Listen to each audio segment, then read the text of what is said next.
হরে কৃষ্ণ বন্ধুরা, আজ রাধাষ্টমী ব্রতের দিন অবশ্যই শ্রবণ করুন, না হলে ব্রত সম্পন্ন হবে না।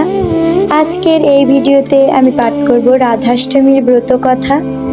সকল ব্রত কথা পাঠ বা শ্রবণ করার একটি নিয়ম থাকে, পুরোটা শুনতে হয় বা পাঠ করতে হয়। তাই আপনাদের কাছে অনুরোধ, 3 বার যদিও সম্ভব না হয় তবে অন্তত একবার পুরোটা পাঠ অথবা শ্রবণ করুন। পাঠ করছি রাধা অষ্টমীর ব্রত কথা। ঋষি শৌনক মহামুনি সুতকে জিজ্ঞাসা করিলেন, হে সুত, অন্যান্য দেবতাদের উপাসনার চেয়ে শ্রীকৃষ্ণর আরাধনাই শ্রেষ্ঠ বলে জানি। আরও শুনেছি তার চেয়েও রাধারানীর আরাধনা অধিকতর পুণ্যপ্রদ ও শ্রেষ্ঠ। অতএব শ্রী রাধার অর্চনার বিষয়ে কোনো ব্রতাদির কথা বলুন। সুত বলিলেন, হে ঋষিবর, আমি একটি গোপনীয় ব্রতের কথা বলছি, শুনুন। একদিন দেবর্ষি নারদ শ্রীকৃষ্ণের নিকট উপস্থিত হয়ে জিজ্ঞাসা করিলেন, ভগবান, আপনার শ্রীমুখে অনেক ব্রত কথা শুনেছি, এখন শ্রীমতী রাধিকার জন্মদিনের ব্রত কথা শুনিতে ইচ্ছা করি। শ্রীকৃষ্ণ বলিলেন, দেবর্ষি, তুমি আমার পরম ভক্ত, সেই জন্য তোমার কাছে বলছি, শ্রবণ করো। কোনো এক সময় সূর্যদেব ত্রিলোক ভ্রমণ করতে করতে নানা প্রকার ঐশ্বর্য দেখে মনে মনে তপস্যার সংকল্প করেন। মন্দার পর্বতের গুহায় কঠোর তপস্যা আরম্ভ করলেন।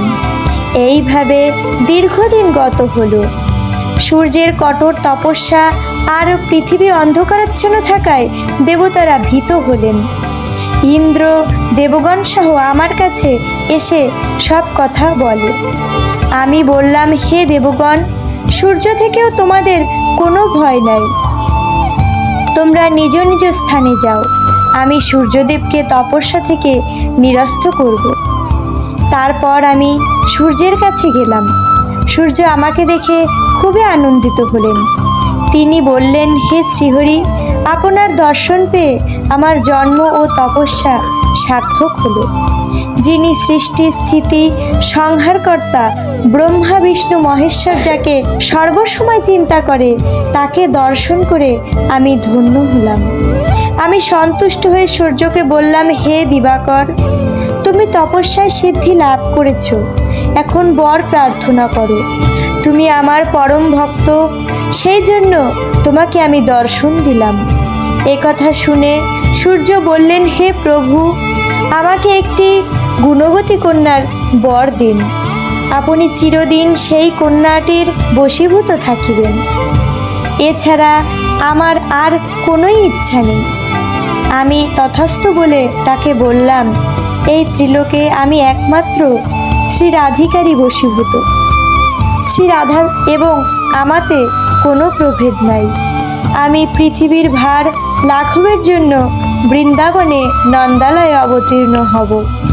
তুমিও সেখানে বৃষভানু নামে রাজা হয়ে জন্মগ্রহণ করবে। শ্রী রাধা তোমার কন্যারূপে অবতীর্ণ হবেন।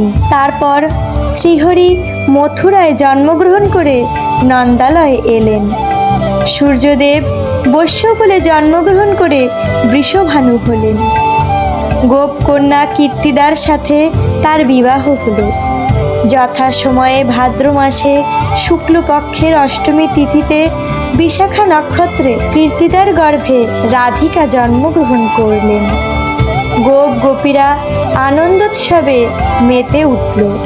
আমার মায়ায় মুগ্ধ হয়ে রাধিকা আমাকেই পতিত্বে বরণ করতে ইচ্ছা করলেন।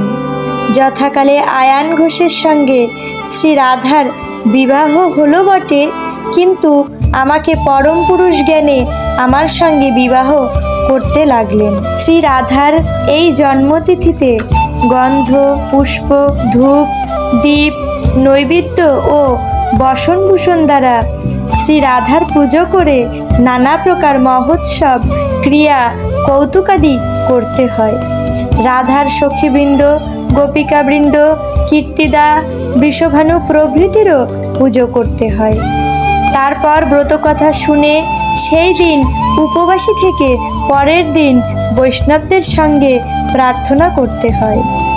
রাধারানীর নামের সঙ্গে শ্রীকৃষ্ণের নাম যুক্ত করে জপ করলে যাবতীয় মন্ত্র জপের ফল লাভ হয়।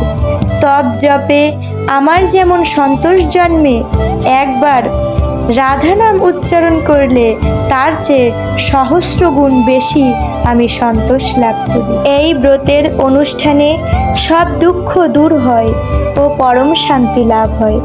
ঐশ্বর্যে গৃহে পূর্ণ হয় এবং সর্বস্থানে বিজয় লাভ হয়।